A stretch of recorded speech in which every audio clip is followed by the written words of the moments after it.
Pertama-tama dan yang paling utama, marilah kita senantiasa memberikan puji kepada Yang Maha Suci, puji kepada Yang Maha Kuasa, karena atas izin Allah kita semua bisa berkumpul kembali di mushola An-Nur ini, tentunya dalam acara peringatan Isra Mi'raj di tahun ini.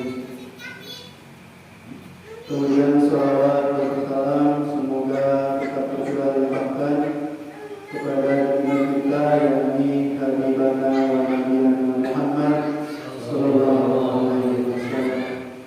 Tidak lupa kepada keluarganya, kepada para sahabatnya, kepada kerabat-kerabatnya, termasuk kita semua selaku umatnya. Mudah-mudahan mendapatkan sabang musibah di dunia akhir. Amin ya Allah ya rabbal alamin.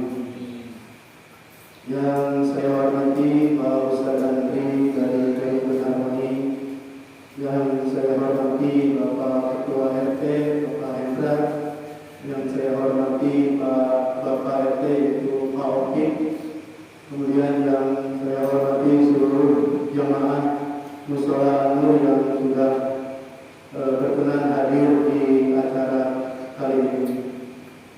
Sebelumnya saya ucapkan terima kasih kepada pengatur acara karena telah memberikan waktu kepada saya untuk memberikan sambutan pada peringatan Isra Mi'raj di mushola ini. Mungkin sebelumnya perkenalkan dulu ya, saya ini nama saya Dewi Kemal, yang sudah biasa dikenal dengan Pak Eden. Jadi sebetulnya secara organisasi mungkin struktur di DKM ini harusnya masih dijabat untuk ketua DKM itu sama Bapak Topik. Tapi karena memang Pak Topik sekarang menjabat sebagai Pak RT, kemudian secara bahasa mungkin menyerahkan kepada saya. Mungkin kalau secara bahasa kerennya PLT Pak ya itu akan membantu sementara karena memang dengan kesibukan Pak RT tidak bisa mengendalikan secara langsung di kepengurusan DKM. Namun mohon maaf apabila selama amanah yang diberikan Pak Topik kepada saya masih kurang dan juga menyadari untuk secara langsung berkontribusi yang sangat besar di mushola ini. Tetapi sebagai orang yang diberikan amanah, kita juga berusaha bertanggung jawab melaksanakan amanah ini, terutama untuk masalah kemakmuran di mushola An-Nur. Adapun mungkin di setiap acara ketua DKM biasanya menyampaikan aktivitas-aktivitas apa saja sih yang selalu dilaksanakan di mushola An-Nur ini. Jadi perlu Bapak-bapak ketahui, mungkin ibu-ibu juga perlu mengetahui bahwa di mushola An-Nur ini alhamdulillah istiqomah dikerjakan beberapa agenda-agenda kegiatan. Mungkin yang pertama dari mulai masjid ta'lim anak-anak, dari mulai TK, anak TK, kemudian anak-anak SD, itu rutin kita laksanakan setiap Senin sampai dengan hari Kamis di sore hari. Jadi bapak-bapak, ibu-ibu yang mungkin mempunyai anak-anaknya yang belum ngaji silakan ngaji di sini. Adapun memang mungkin dari waktu ke waktu, dari masa ke masa anak-anak itu akan bertumbuh besar, bertumbuh banyak. Jadi saya secara pribadi, secara kepengurusan mungkin mengajak juga kepada bapaknya atau saudara ibu-ibunya yang punya potensi menjadi pengajar di sini, silakan berkontribusi bersama-sama di mushola An-Nur ini, bersama-sama mengajari anak-anaknya. Jadi semakin ramai, semakin banyak, semakin barokah gitu ya. Kemudian mungkin untuk ibu-ibunya juga, alhamdulillah setiap hari Sabtu kita dengar bersama, kita lihat bersama setiap bulan sekali itu diadakan pengajian rutin. Dan untuk bapak-bapaknya alhamdulillah tidak kalah hebatnya juga bapak-bapak jamaah mushola An-Nur ini selalu melaksanakan aktivitas yang sudah kita sepakati bersama, yaitu dimulai dari yasinan rutinan, kemudian pengajian di malam minggu, itu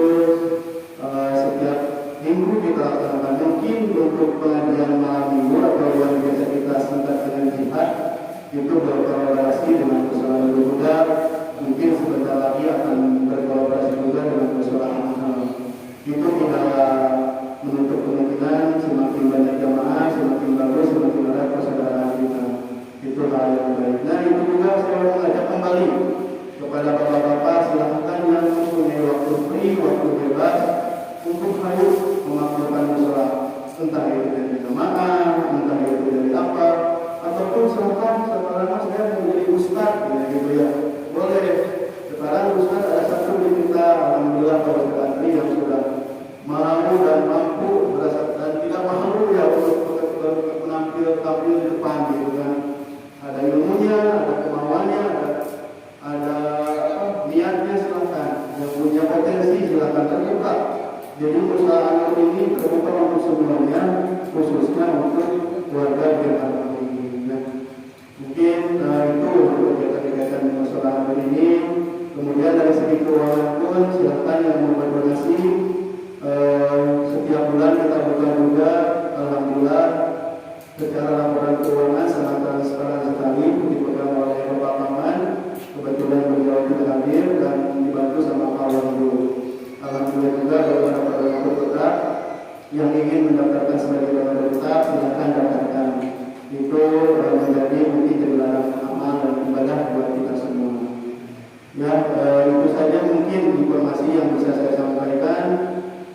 Mungkin untuk hari ini adalah peringatan tahunan, tapi mungkin dari segi penampilan tidak terlalu mewah mungkin seperti tahun-tahun sebelumnya. Itu tidak menjadi masalah bagi kita.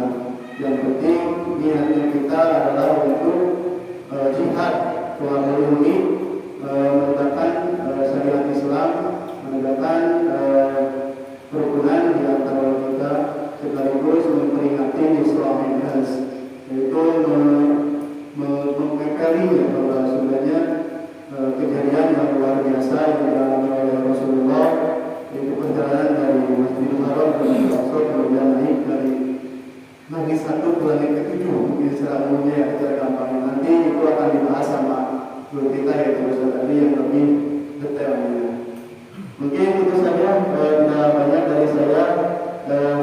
Terakhir saya mengucapkan mohon maaf apabila dalam jamuan kali ini sangat kurang ya, sangat ala-kalanya. Ini mohon dimaklumi. Dan nanti terakhir kita akan ada makan bersama, jadi jangan dulu pulang setelah acara berakhir. Akhirul kalam, wassalamualaikum warahmatullahi wabarakatuh. Waalaikumsalam warahmatullahi wabarakatuh. Terima kasih pada Bapak Ustaz Al-Imam selaku Ketua DKM Musolahul yang sudah memberikan sambutannya dan juga memaparkan kegiatan-kegiatan yang ada di Musolahul. Kita doakan semoga Bapak Al-Imam dan juga seluruh jajaran pengurus Musolahul selalu diberikan kesehatan dalam memperjuangkan untuk memakmurkan Musolahul. Amin. Lalu selanjutnya sambutan yang kedua yaitu akan disampaikan oleh Bapak Ketua RW yaitu Bapak RW Hendra. RW Berikut para beliau silakan. Sebelumnya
dan para jemaah sholat. Alhamdulillah kita di Perum sudah melaksanakan beberapa pengajian, yaitu di Musola An-Nur dan Nurul. Dari beberapa pengajian tersebut, alhamdulillah para jemaah itu meminta ada usulan dari para jemaah tersebut agar di Perum ini ada masjid jami biar yang di Perum ini biar ada masjid jaminya. Alhamdulillah dari niat tersebut, mudah-mudahan apa yang kita inginkan, saya minta doanya dari seluruh warga Perum Harmoni, mudah-mudahan tercapai dan minta support dan doanya. Mungkin itu saja yang bisa saya sampaikan. Mohon maaf bila ada salah-salah kata. Wabillahi taufiq wal hidayah. Assalamualaikum warahmatullahi wabarakatuh. Terima kasih kepada Bapak Ketua RW 13, yaitu Bapak RW Hendra, yang sudah memberikan sambutannya dan ada rencana Perum Harmoni akan mendirikan masjid. Alhamdulillah perjuangan Bapak RW Hendra dan Bapak RW Yudi bukan hanya akan mengadakan masjid, tapi menegosiasi untuk perihal luas lahan. Semoga saja apa yang nanti diusulkan oleh pimpinan kita ini, yaitu Bapak RW dan Bapak RW Yudi, dikabul atau dilancarkan serta di ACC sama Bapak Bapak. Selanjutnya kepada Bapak RW Yudi untuk sambutannya. Itu sama aja. Baik, misalnya sambutan terakhir yaitu dari Ketua RT 32, yaitu Bapak RT itu pada beliau.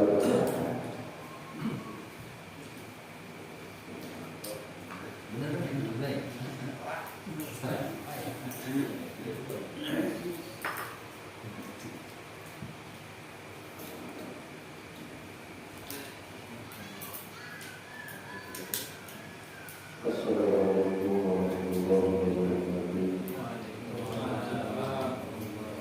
Assalamualaikum warahmatullahi wabarakatuh. Waalaikumsalam warahmatullahi wabarakatuh. Alhamdulillahirabbil alamin. Wassalatu wassalamu ala asyrofil mursalin sayyidina wa maulana Muhammadin wa ala alihi wa sahbihi wasallam.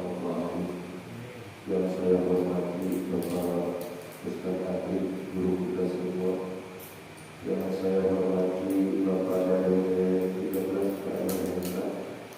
Yang saya hormati Bapak RW 14 Bapak RW. Yang saya banggakan warga RT 02 Perum Harmoni. Di sini saya mau sedikit menyampaikan progres untuk dari RT 02. Juga alhamdulillah kemarin banyak masukan untuk perihal pembuatan tenda untuk pelanggaran sudah diberikan, tinggal pembuatan saja. Mudah-mudahan untuk acara Idul Adha atau acara apapun itu bisa digunakan dengan. Satu lagi saya mau menghimbau kepada apabila ada warga yang mangkrak itu tolong digunakan segera Pak, dan segera harus diminta fotokopi yang fotokopi KTP sama kakak, karena ya mungkin sudah banyak kejadian-kejadian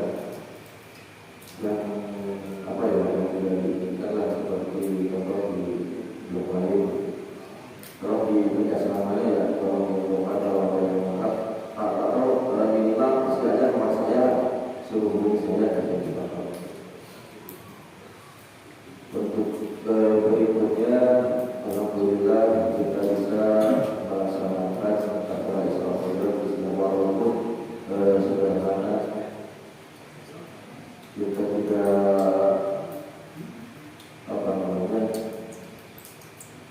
tidak juga untuk kita mencintai Nabi Muhammad SAW. Walaupun sederhana, alhamdulillah kita bisa melaksanakan di dalam ini. Walaupun walaupun acaranya ada apa nggak kalau ada walaupun mungkin itu saja dari saya. Berikutnya mohon maaf apabila ada kata-kata yang berkenan. Wabillahi taufiq wal hidayah. Wassalamualaikum warahmatullahi wabarakatuh. Waalaikumsalam warahmatullahi wabarakatuh.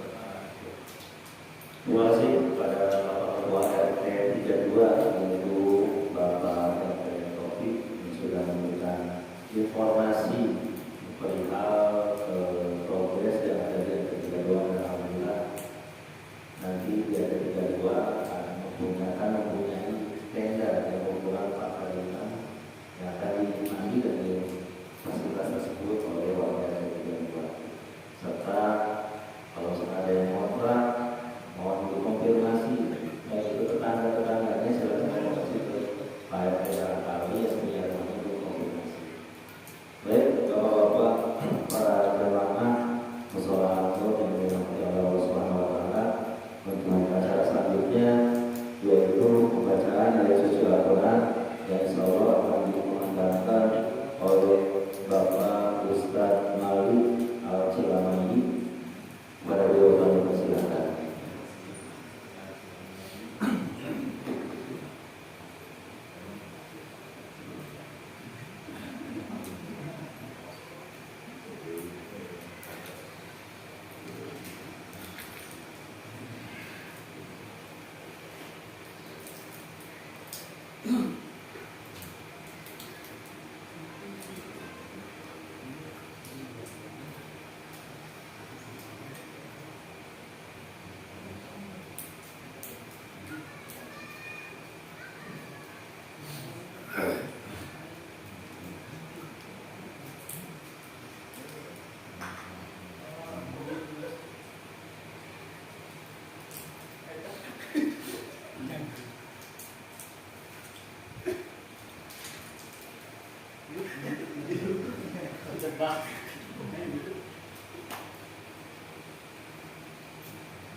Assalamualaikum warahmatullahi wabarakatuh. Waalaikumsalam warahmatullahi wabarakatuh.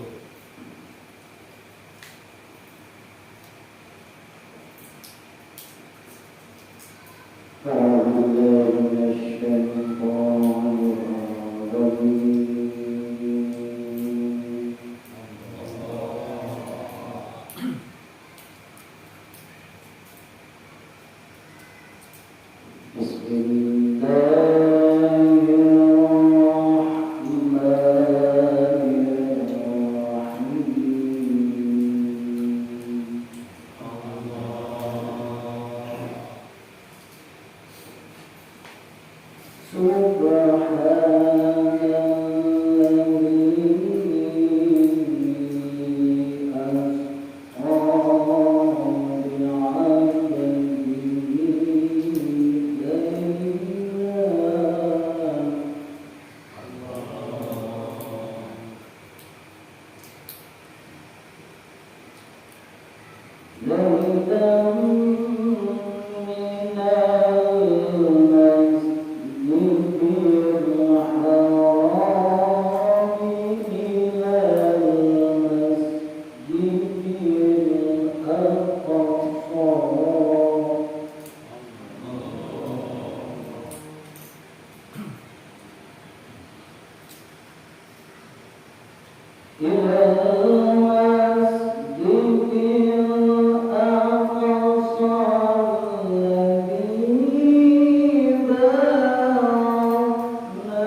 Astagfirullah.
yahdihillahu fala mudilla lahu wa may yudlil fala hadiya lahu.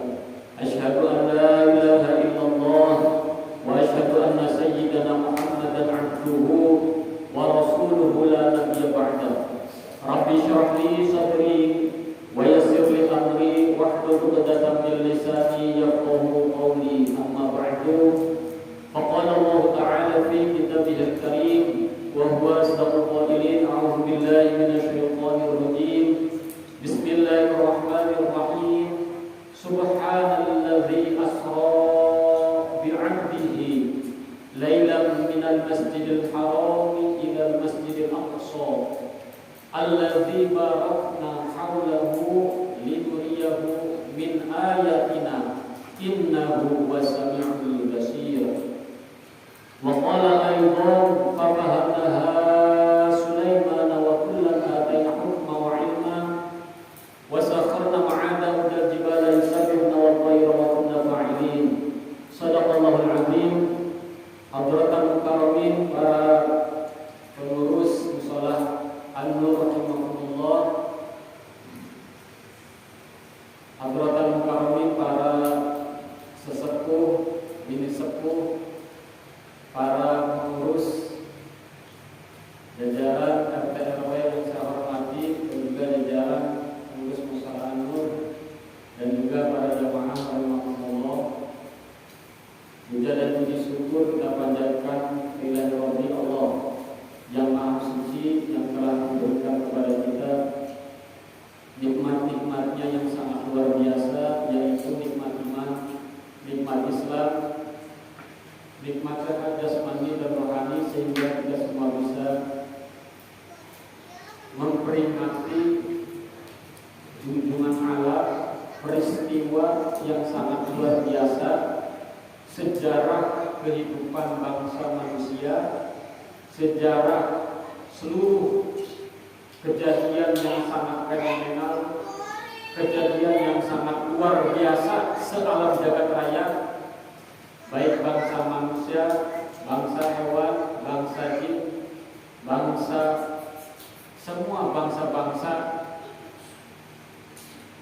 alam yang Allah ciptakan, semua merasa takjub, merasa terheran-heran, yaitu peristiwa Isra dan Mi'rajnya Rasulullah sallallahu alaihi wasallam.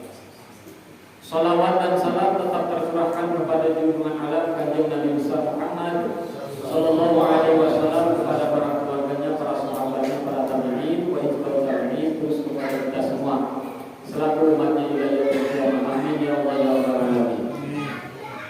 Para bapak-bapak jamaah rahimahumullah, sudah maklum, sudah menjadi tradisi di masyarakat muslim, di masyarakat orang yang memegang agama Islam, yaitu di negara yang kita cintai ini, sudah menjadi adat kebiasaan setiap bulan Rajab pasti memperingati, merayakan peristiwanya, diisrokannya, di'rajanya junjungan alam Rasulullah sallallahu alaihi wasallam. Sudah maklum semua. Cuma yang menjadi pertanyaan adalah hasil daripada memperingati. Jadi ada kesimpulan terhadap yang nanti ke depan kita kaji di kitab Isra wal Mi'raj sebelum masuk kepada ngaji. Beda ceramah dengan ngaji. Jadi supaya satu pemahaman, sepakat semua para ulama ahli ilmu bahwa perihal ilmu agama itu adalah harus melalui pakarnya, yaitu ulama. Ahli ilmu adalah ulama. Maka para ulama itu mengkaji, kemudian melahirkan suatu bidang ilmuwan, atau disebutnya itu mengarang kitab. atau istilah intelektual itu ada pembahasan yang kajian syariat, ada patokannya ilmiah, yaitu lewat kitab. Maka para ulama, para kiai yang ada di Indonesia, para ulama itu memegang erat, yaitu ngaji. Kenapa bahasa ngaji? Karena di ngaji itu ada nilai barokah. Ada nilai barokah di dalamnya. Termasuk, biasanya yang dikaji pengajian itu adalah kitab karangan ulama. Nah, yang nanti kita sekarang mau dibahas adalah tentang peristiwa Isra wal Mi'raj. Di pondok-pondok pesantren di Indonesia sudah masyhur. Kalau Bapak yang sudah pondok pasti masyhur, sudah sering mendengar kitab yang namanya itu Dardir. Acuan secara ilmiah perihal para mubalik ceramah di Isra wal Mi'raj itu di panggung-panggung, dasarnya itu Pak patokannya di kitab Dardir. Siapa pengarangnya? Beda. Kalau di panggung nggak dikasih tahu siapa pengarangnya. Kalau ngaji mah dibedah. Siapa pengarangnya? Maka tak kenal, maka tak sayang. Pasti ada hukum secara sunnatullah. Allah menciptakan ulama itu pasti jadi wali. Wali adalah kekasih Allah. Biasanya keramatnya para wali yang ulama yang wali, ada wali yang biasa, ada ulama yang wali. Ulama yang wali mah biasanya mengarang kitab. Nah, ini disebutnya tuh karomah. Kanjeng Nabi mukjizat, wali karomah. Nah, siapa yang mengarang atau menceritakan peristiwa Isra wal Mi'raj? Yaitu seorang ulama, Al-Imam Al-Arif Billah. Nah, maka di depan itu dikatakan Al-Imam, gelarnya imam. Oh, pasti imam itu syaratnya luar biasa. Kemudian Al-Arif Billah. Nah, Al-Arif Billah ini gelar adalah para wali. Gelarnya di atas wali ada wali. Gurunya para wali disebutnya Arif Billah. Harus diketahui kita semua. Jadi para wali, kepalanya itu disebutnya Al-Arif Billah. Maka Al-Imam Al-Arif Billah Abil Barokat Sayyidi Ahmad Ad-Dardiri, jadi menisbatkan kepada Ad-Dardiri. Jadi nama kitabnya Qissatul Mi'raj. Cuma terkenal pengarangnya itu Dardir. Jadi kitab Dardir lain Dahdir, Pak. Dardir lain Dahdir. Nama saya tempat. Jadi sebelum masuk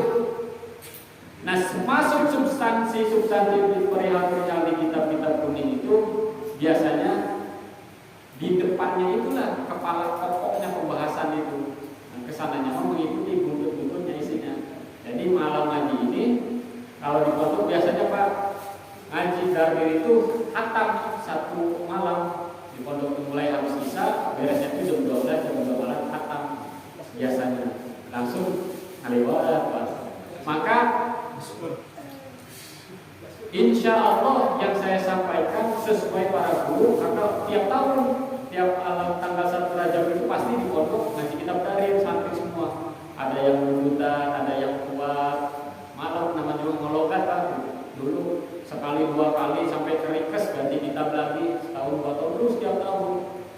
Insya Allah keterangan-keterangan yang saya sampaikan tidak atas dasar hawa nafsu ego sendiri, tapi melainkan mudah-mudahan sesuai dengan keinginan para guru, keinginan sahibul kitab, yaitu Al-Imam Al-Arif Billah Abil Barokat Sayyid Ahmad Ad-Dardiri.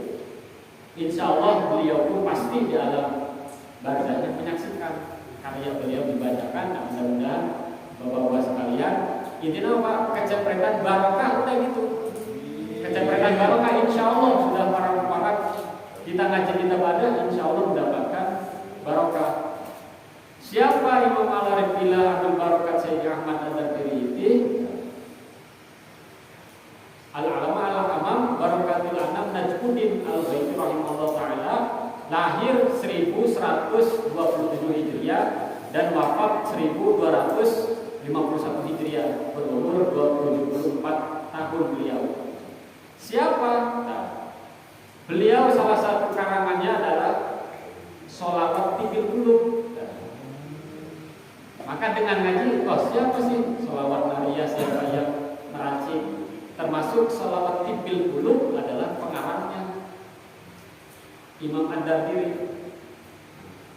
Sholawat Tibil Qulub kan Allahumma sholli Allahumma sholli Sayyidina Muhammadin bil qulubi wa dawaiha. Itu pengarangnya adalah pengarang kitab Qissatul dan karangan-karangan.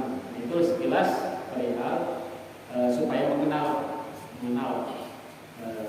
kalau di kalangan intelektual biasanya ngajinya seperti ini, berilmu, ada wawasan ilmu. Mudah-mudahan ada yang dibawa lah, minimal tadi pengarang dulu karena dia itu pengarangnya Imam Ad-Dardiri. Jadi wawasan bagi kita semua. Bapak-bapak jamaah rahimakumullah, apa sih hikmah pandangan? Jadi ngaji ini disingkat Pak, nanti di awal dan di tengah dan akhir. Yang penting bisa menurutkan kesimpulan daripada kitab ini.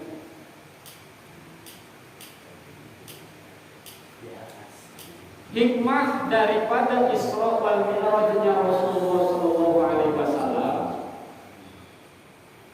tujuan daripada niat DKM Mushola An-Nur, pengurus jajarannya itu beserta staf RT dan warga ingin melaksanakan Isra Mi'raj itu apa tujuannya? Berarti kan harus punya innamal a'malu binniyat. Jadi supaya enggak terbuang-buang, waktu terbuang, uang terbuang, terbuang sia-sia. Jangan sampai ada bahasa apa sih kayak pesta-pesta. Jangan sampai seperti itu. Maka diniati apa nih? Harus punya tujuan, visi-misi melaksanakan Isra Mi'raj walaupun kecil-kecilan. Yang penting isi daripada substansi acara Isra Mi'raj tersampaikan.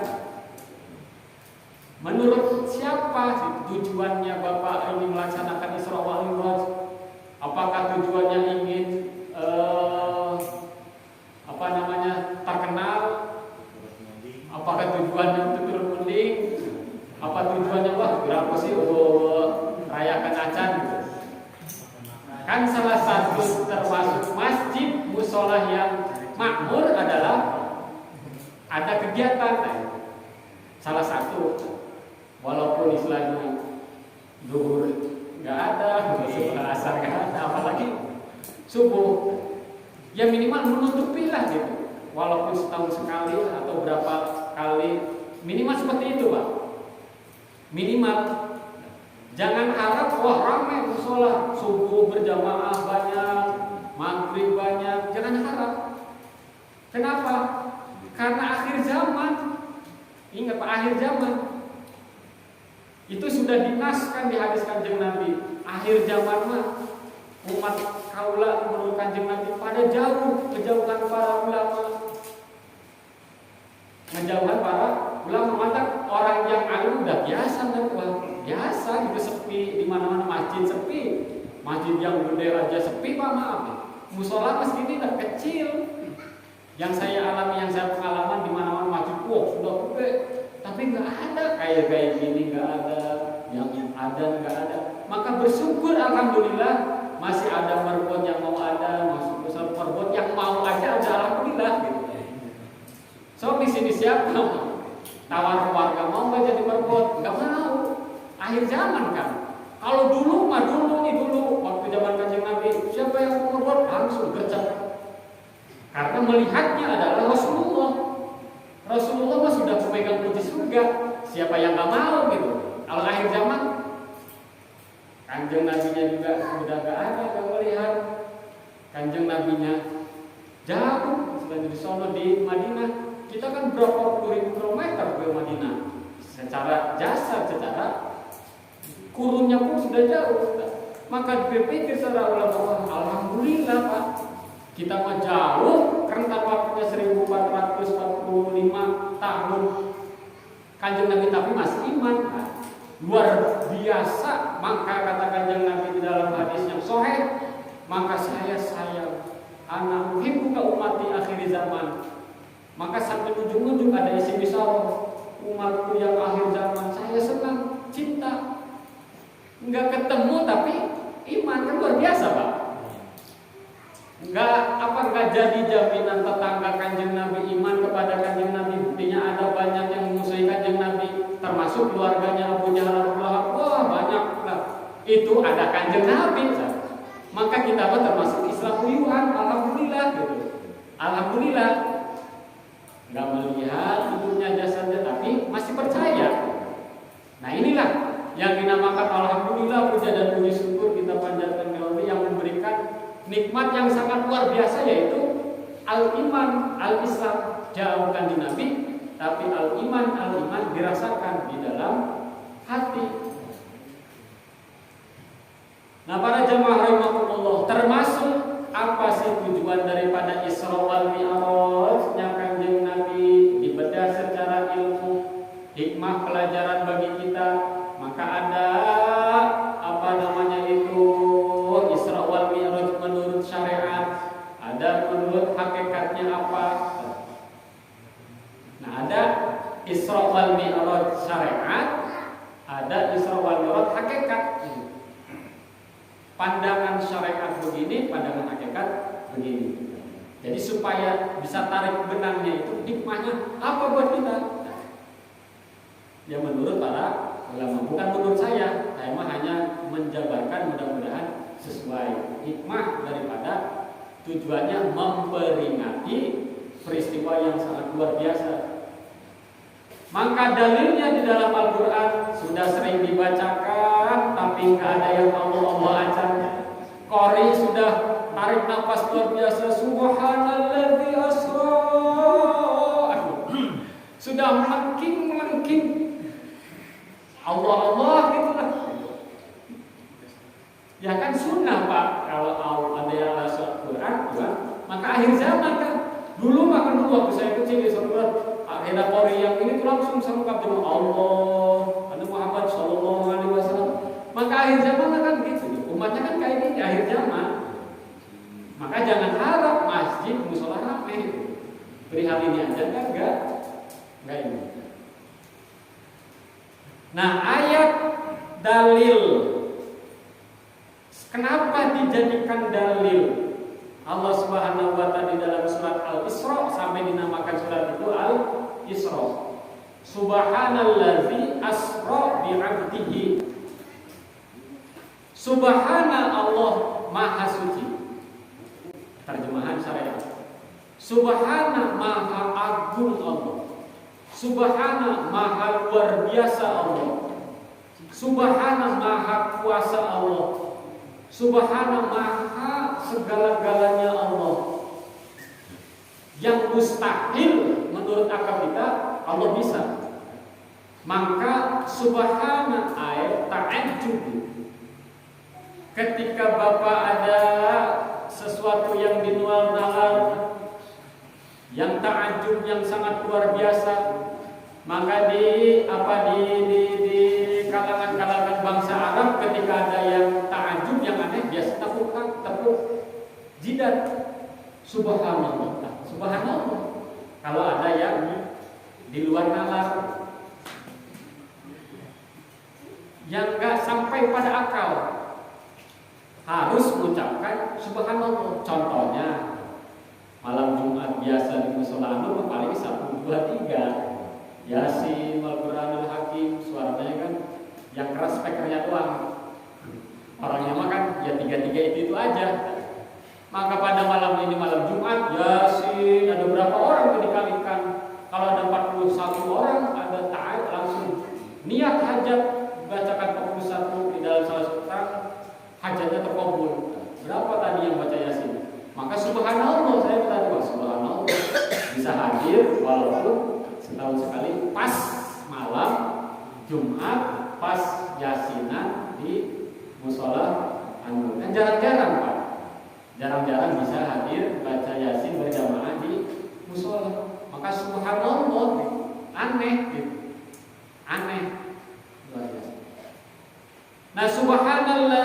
asra, Allah mensucikan dirinya. Allazi asra, yang memperjalankan malam. Asra itu adalah di dalamnya maknanya asra perjalanan malam. Satu kalimat, satu kata di situ ada langsung mengandung makna asra adalah perjalanan malam. Jadi bi'abdihi lailan, kepada hambanya lailan malam-malam. Tapi kok asra secara makna ini sudah mengartikan gak usah pakai lailan, sebenarnya sudah cukup. Subhanalladzi asra bi'abdihi sebenarnya sudah cukup menurut ilmu bahasa. Allah memperjalankan kepada hambanya bi'abdihi. Siapa? Rasulullah sallallahu alaihi wasallam. Tapi abdihi ini adalah gelar tertinggi, gelar yang sangat luar biasa. Hamba Allah adalah semua kekasih-kekasih Allah namanya itu hamba. Jangan diperdalam lah hamba.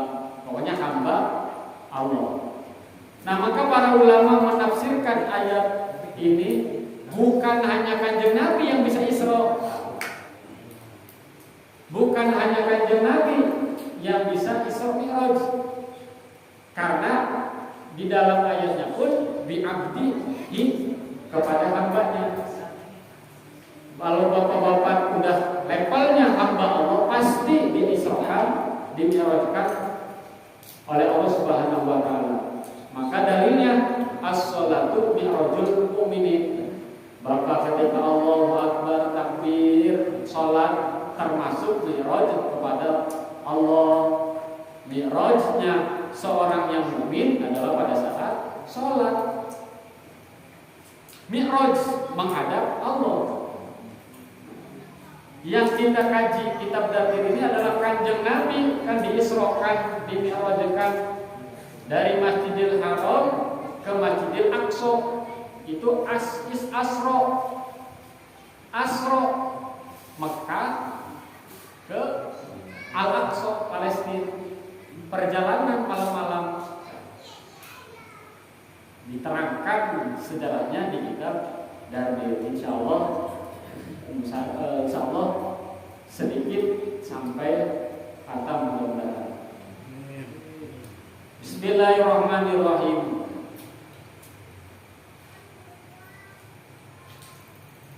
Isra perjalanan malam, Mi'raj naik. Berarti Isra perjalanan darat, Mi'raj perjalanan udara langit. Horizontal dan vertikal.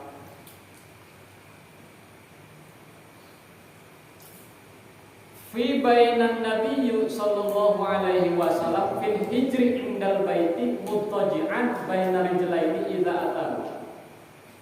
Ketika Kanjeng Nabi sallallahu alaihi wasallam ada di Hijr Ismail di Ka'bah, indal baiti di Ka'bah ada yang namanya Hijr Ismail, batu Hijr Ismail di situ. Baina rijlaini, antara dua laki-laki. Siapa dua laki-laki itu? Sayyidina Hamzah dan Sayyid Ja'far bin Abi Thalib. Diapit ngeriung bertiga ketika Kanjeng Nabi merasa gundah gulana, merasa galau, tiap hari dakwah dicaci maki, tiap hari pekerjaan Nabi dakwah tiap hari. Lain Kanjeng Nabi mah pekerjaannya itu ke pabrik. Nggak ada waktu itu pabrik. Nggak ada. Nabi mah pekerjaannya nyampai tiap pagi, bangun pagi, nyampai lagi rumah, terus saya kayak gitu. Ada yang percaya syukur, ada yang juga percaya ya dengarkan. Namanya juga Kanjeng Nabi manusia, ana basyarun mislukum. Kanjeng Nabi bin Abdillah jasad. Manusia Kanjeng Nabi pun ada rasa gelisahnya, rasa bosannya. Ketika rasa bosannya kenapa didampingi di dalam kitab ini sama Sayyid Hamzah adalah paman. Sayyid Ja'far bin Abi Thalib pun paman, putranya Abi Thalib, berarti kakaknya Sayyidina Ali. Sayyidina Ali bin Abi Thalib Hamzah dari keluarga diapit. Pasti dakwahnya ke keluarga dulu ditolak. Yang kenapa peristiwa fi hadza yaumit, kenapa Kanjeng Nabi pada saat itu adalah disebutnya hadza yaum itu hadza yaum hazan, disebutnya hari kesedihan Kanjeng Nabi. Siapa yang ditinggali atau yang bersama Kanjeng Nabi disayangi Kanjeng Nabi? Siapa pamannya? Abi Thalib wafat, kemudian Siti Khadijah wafat, kakeknya Abdul Muthalib wafat, orang-orang terdekat yang dikasihani Kanjeng Nabi itu wafat, Pak. Wafat, meninggal. Kalau kelasahnya nggak ada ke siapa lagi? Duh Gusti, istri saya Siti Khadijah yang meruangkan perjalanan dakwahnya Kanjeng Nabi wafat, hingga Kanjeng Nabi sedih meninggalkan. Gimana Gusti? Nah, berhubung Kanjeng Nabi kekasih Allah ngadu, disebutnya hadza yaumi hazan, yaumi hari kesedihannya Kanjeng Nabi. Maka para ulama pada saat Isra Mi'raj jangan ada pesta pora sebenarnya. Nanti menyakiti Kanjeng Nabi. Sedih duduk bersama pamannya di Hijr Ismail. Nah, disitulah Allah Subhanahu wa Ta'ala mengutus malaikat Jibril dan reng-rengannya malaikat Jibril jemput kekasih kaula yang bernama Muhammad di Mekah di Hijr Ismail. Jemput Jibril, kasihan Pak. Allah sendirilah. Enggak ingin, ya Allah, saya bosan dakwah Muhammad gini, umat kayak gini. Enggak terus Kanjeng Nabi mah. Enggak kayak Nabi Nuh mah, ya Allah, mudah-mudahan kaum sudah hancur terburukan, maka banjir bandang karena permintaan Nabi. Maka Nabi mah doanya makbul, wali doanya makbul. Maka kalau ada Nabi yang marah, wah bahaya. Kalau ada wali yang marah, bahaya. Sampai ada kayak Nabi Nuh contoh. Nah, dosanya Nabi Nuh satu itu, mendoakan umatnya sampai sampai azab turun. Kanjeng Nabi mah tidak, terus sampai ditemploki tai, sampai dilempari terus. Bisa Kanjeng Nabi seperti itu? Bisa, karena ini sebelum para jamaah rahimakumullah, sedih malaikat Jibril datang wa ma'ahuma malkun akhara. Malaikat Jibril datang bersama para malaikat fahtamilu hatta ja'u Zamzam, ambil air. Saya singkat cerita terus bahwa sama malaikat Mikail ambil air, kemudian Kanjeng Nabi dibedah dadanya dari dada sampai perutnya Pak, dibedah. Nah, inilah sebelum perjalanan Mi'raj, pokoknya ini, peristiwa ini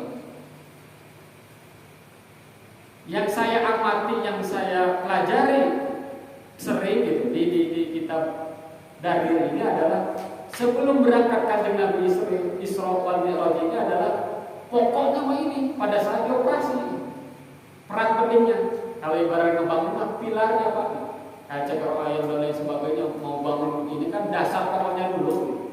Kalau agama Islam harus pikir dulu dasarnya, pasti ada dasarnya semua. Jadi Kanjeng Nabi di Mi'raj kan bertemu Allah Subhanahu wa Ta'ala, suruh dioperasi dadanya oleh malaikat Jibril. Jibril melambangkan guru, Kanjeng Nabi melambangkan hamba yang mau didatangkan di hadratullah, mau menghadap Allah, yaitu yang namanya sholat. Nah, di sini bersih. Ini jadi kode. Kalau Bapak ingin mau khusyuk ya harus kayak gini. Kalau Bapak ingin selamat di dunia harus dioperasi. Bukan operasi di rumah sakit Tira, bukan dioperasi di rumah sakit RSUD, Dewi Sri lain. Apa sih yang dioperasi oleh Kanjeng Nabi? Menjadikan dalil oleh para wali, menjadikan kaidah fikih, timbullah ilmu fikih yang dinamakan tasawuf. Di dalam tasawuf ada thariqah, di dalam thariqah ada pengembangan jiwa. Kan ihsan adalah tasfiyatul qulub wa tasfiyatul nufus. Di dalam jiwa, man arafa nafsa faqad arafa rabbah. Dalilnya adalah pasti orang yang hidup ingin mengenal jati diri. Pasti Pak, di mana-mana. Mau ajaran kejawen, mau ajaran Hindu, mau ajaran Buddha, mau ajaran Kristen, pasti ada yang namanya itu ngaji diri. Kalau di Islam mah contohan oleh Kanjeng Rasulullah SAW. Jibril sebagai guru, Kanjeng Nabi bukan sebagai murid. Mahdi ini adalah sebagai murid. Dioperasi dadanya Kanjeng Nabi, dibelah di dalam dadanya ada kolbun. Nah, kolbun menurut Imam Ghazali adalah jantung. Jantungnya dibersihkan, bersihkan awaik kotor-kotor di dalam hati. Takholi, tajali. Di dalam thariqah tasawuf, takholi pembersihan, takhali menghiasi, tajali ma'rifat Allah Subhanahu wa taala. Ini tuh harus dikaji, Pak. Harus dipelajari. Karena hakikatnya kita hidup ini ya untuk itu, membersihkan kolbu. Maka kalau kolbu bersih melihat orang lain biasa. Bisa hati biasa, ibadah Allah Akbar, melihat Allah dimanapun, mau di mobil melihat Allah, di kendaraan melihat Allah, karena kolbunya sudah bersih. Kita mah kotor, maka kotor harus mencari ahlinya, ahli kolbu, ahli nafsu, ahli sodar, ahli dada, ahli ruang-ruang dimensi yang ada di dalam kolbu kita. Nah, itu yang harus dibersihkan. Kanjeng Nabi Isra wal Mi'raj sebagai master sebelum menghadap Allah, yaitu sholat kan, nanti di Sidratul Muntaha. Apa itu Sidratul Muntaha? Nah, itu di akhir. Para jamaah rahimahullah, supaya terbuka. Jadi sebelum Kanjeng Nabi berangkatkan itu adalah pokoknya adalah harus bersih dulu Muhammad. Allah adalah Hadratullah, itu adalah suci. Gak mungkin sesuatu yang suci harus ada yang kotor. Mutlak sunatullah harus dibersihkan dulu. Itu sekelas Kanjeng Nabi. Apalagi sekelas kita yang tiap hari ribut sama tetangga, yang tiap hari ngomongin, yang tiap hari dosa terus. Nah, itu dosa-dosa itu dosa gak kerasa, ya gak kerasa, tapi ke kolbu itu kerasa. Jadi kotor. Nah, nanti di akhirat itulah yang ditimbang, yang masuk neraka itu dosa-dosa yang di dalam kolbu itu.